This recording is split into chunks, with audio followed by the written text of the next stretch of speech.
दोस्तों, भारत में एक ऐसा मंदिर है जहां स्थापित ज्योतिर्लिंग मंदिर के ऊपर लगा पंचशूल, मंदिर में स्थापित कामना लेने, यहां तक कि इस मंदिर में मुरादें मांगने की प्रथा इतनी रहस्यमयी है जिसका पता हर सदी में लोगों ने अपने अपने तरीकों से लगाने की कोशिश की, परंतु वे सभी नाकामयाब रहे।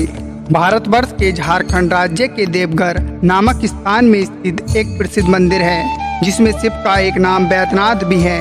इस कारण लोग इसे बैद्यनाथ धाम मंदिर भी कहते हैं। यहाँ एक प्रसिद्ध पीठ है और इस कारण इस ज्योतिर्लिंग को कामना लिंग भी कहा जाता है। झारखंड के देवघर में स्थित प्रसिद्ध तीर्थ स्थल बैद्यनाथ धाम 12 ज्योतिर्लिंगों में 9वां ज्योतिर्लिंग है।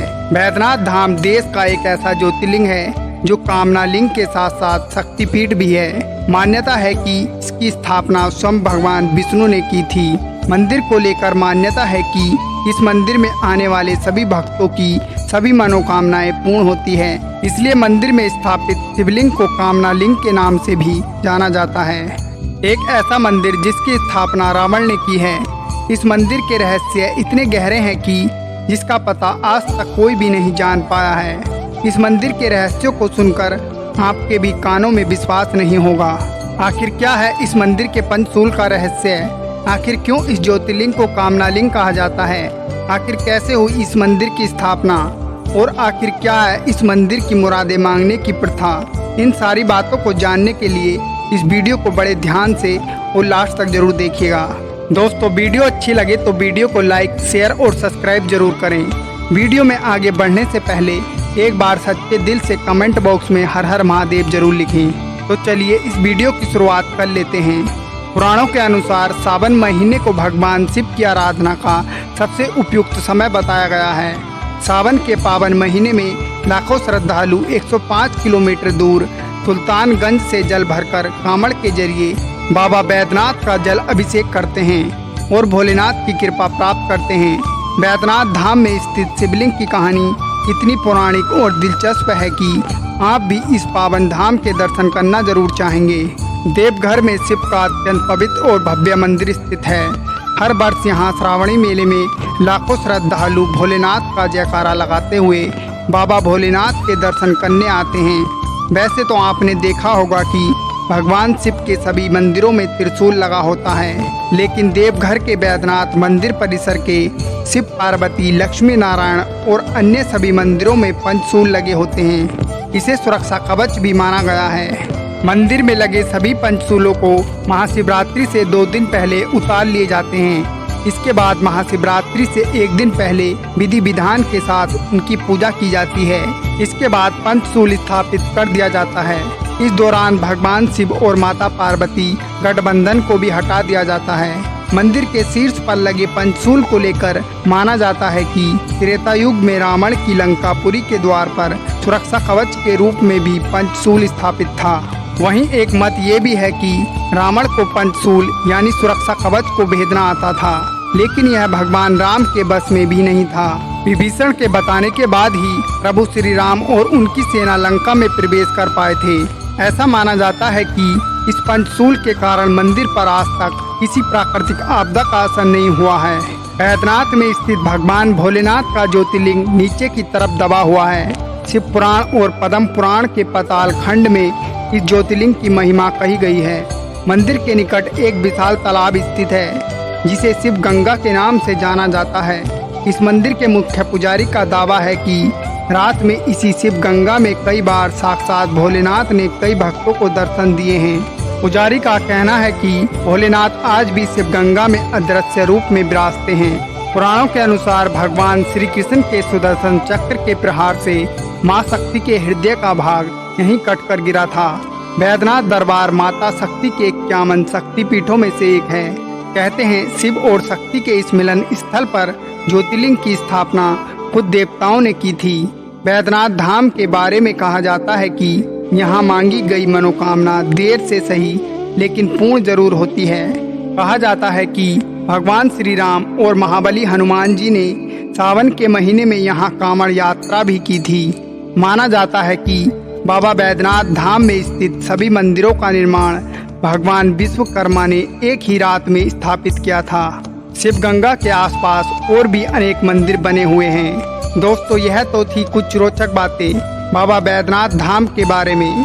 चलिए अब बात करते हैं बाबा बैद्यनाथ धाम में स्थापित पवित्र शिवलिंग से जुड़ी पुरानी कहानी के बारे में, जो कि बहुत दिलचस्प है। पौराणिक कथाओं के अनुसार दशानन रावण भगवान शिव शंकर को प्रसन्न करने के लिए हिमालय पर घोर तपस्या कर रहा था। रावण एक एक करके अपना सिर शिवलिंग पर चढ़ा रहा था।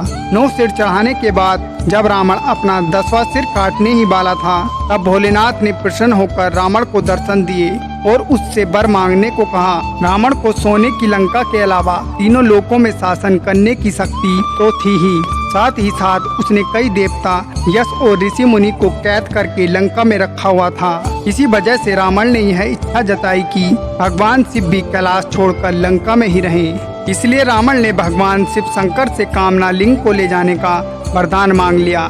शिव जी ने अनुमति तो दे दी, पर इस चेतावनी के साथ कि यदि वो इस कामना लिंग को लंका के मार्ग में कहीं भी रख देगा तो वह वहीं अचल होकर स्थापित हो जाएगा। महादेव की इस चेतावनी को सुनने के बावजूद भी दशानन रावण कामना लिंग को अपनी नगरी लंका ले जाने के लिए तैयार हो गया। इधर भगवान शिव के कैलाश छोड़ने की बात सुनते ही सभी देवता चिंतित हो गए। इस समस्या के समाधान के लिए सभी देवता भगवान विष्णु के पास पहुंच गए। तब श्री हरि ने अपनी लीला रची और उन्होंने वरुण देव को आचरण के जरिए रावण के पेट में घुसने को कहा। जब रावण आचरण करके शिवलिंग को लंका की ओर ले चला तो उसे देवघर के पास लघु शंका लग गई। शिवलिंग को हाथ में लेकर लघु शंका करना उसे उचित नहीं लगा, इसलिए उसने अपने आसपास देखा कि कहीं कोई मिल जाए जिसे वो शिवलिंग थामकर लघु शंका कर सके। कुछ देर के बाद ही उसे एक ग्वाला नजर आया जिसका नाम बैजू था। कहते हैं उस बैजू नाम के ग्वाले के रूप में भगवान विष्णु वहां आए थे। रावण ने उस ग्वाले से कहा कि वह शिवलिंग को पकड़ कर रखे ताकि वो लघु शंका से निर्मित हो सके, और साथ उसने ये भी कहा कि शिवलिंग को भूल से भी भूमि पर मत रखना। रावण जब लघु शंका करने लगा तब उसी लघु शंका से एक तालाब बन गया, लेकिन रावण की लघु शंका नहीं समाप्त हुई। ग्वाले के रूप में मौजूद भगवान विष्णु ने रावण से कहा कि अब बहुत देर हो चुकी है, अब मैं शिवलिंग उठाए खड़ा नहीं रह सकता। इतना कहकर उसने शिवलिंग को भूमि पर रख दिया। इसके बाद रावण की लघु शंका भी समाप्त हो गई। जब रावण लौट कर आया तो वह अपनी लाख कोशिश के बावजूद भी शिवलिंग को उठा नहीं पाया। तब उसे भगवान की लीला समझ में आ गई और रावण क्रोधित होकर उस शिवलिंग पर अपना अंगूठा दबाकर वहां से चला गया। इसी कारण देवघर में स्थित बाबा बैद्यनाथ धाम में शिवलिंग नीचे की ओर दबा हुआ है। उसके बाद ब्रह्मा विष्णु आदि देवताओं ने आकर शिवलिंग की पूजा की। सभी देवताओं ने शिवलिंग को इस स्थान पर स्थापित कर दिया और तभी से महादेव कामना लिंग के रूप में देवघर में विराजते हैं। दोस्तों कहते हैं कि बैद्यनाथ धाम में देवघर में मन से मानी गई मनोकामना देर से ही सही पर जरूर पूरी होती है। अगर आपने भी कभी बैद्यनाथ धाम के ज्योतिर्लिंग के दर्शन किए हैं तो अपने अनुभव हमें कमेंट में लिखिए। बाबा बैद्यनाथ मंदिर के अलावा निकट कुछ और भी दिव्य मंदिर हैं जिनका दर्शन आपको अवश्य करना चाहिए। बैद्यनाथ मंदिर की यात्रा तब तक अधूरी मानी जाती है जब तक बासुकीनाथ में दर्शन नहीं किए जाते। पहले ऐसी मान्यता का प्रचलन नहीं था, ना ही ऐसा पुराणों में वर्णन है। यह मंदिर देवघर से 42 किलोमीटर दूर जरमुड़ी गांव के पास स्थित है। यहाँ पर स्थानीय कला के विभिन्न रूपों को देखा जा सकता है। इसके इतिहास का संबंध नोनी घाट के घाट से जोड़ा जाता है।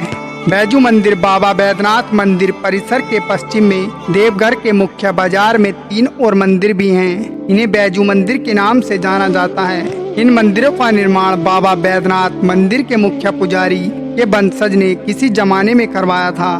दोस्तों इसके अलावा यदि आप बैद्यनाथ धाम आते हैं तो इसके आसपास अनेक मंदिर हैं जिसके आपको दर्शन करने चाहिए। दोस्तों वीडियो अच्छी लगी हो तो कमेंट में हर हर महादेव जरूर लिखें और चैनल को तुरंत सब्सक्राइब करें।